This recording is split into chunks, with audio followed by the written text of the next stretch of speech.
तो आज हम लोग बात करेंगे nature of C X bond.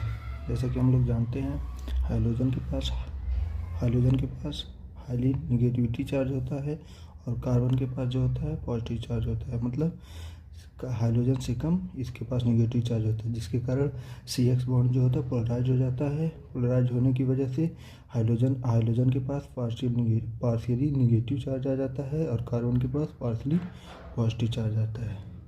और हम लोग बात करेंगे जब bond length of C X bond में फ्लोरीन के साथ जब कार्बन जुड़ा होता है तो ये स्मॉलेस्ट बॉन्ड लेंथ होता है, और जब यही आयोडीन के साथ जुड़ा होता है तो सबसे लंबा बॉन्ड लेंथ होता है।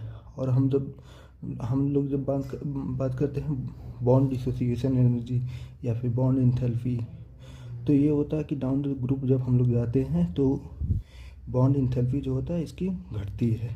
मतलब सबसे ज़्यादा बॉन्ड इंथैल्पी होती है कि फ्लोरीन, मतलब कार्बन से फ्लोरीन जुड़ा होगा तो इसका सबसे ज़्यादा बॉन्ड इंथैल्पी होगा। उसके बाद आयोडीन से जुड़ा होता है सबसे बॉन्ड इंथैल्पी होता है। उसी तरह डाइपोल मोमेंट के बारे में हम देखते हैं कि जब सी एक्स बॉन्ड फ्लोरीन से जुड़ा होता है इसका डाइपोल मोमेंट सबसे ज़्यादा होता है, और जब आयोडीन से जुड़ा होता है तो इसका डाइपोल मोमेंट सबसे कम होता है। मतलब हम डाउन द ग्रुप जब जाते हैं तो बॉन्ड लेंथ जो होता है वो बढ़ता है और बॉन्ड डिसोसिएशन एनर्जी जो होती है वो भी घटती है, डाइपोल मोमेंट वो भी घटती है। आई होप आप लोग को अच्छे से समझ में आया होगा। Thank you.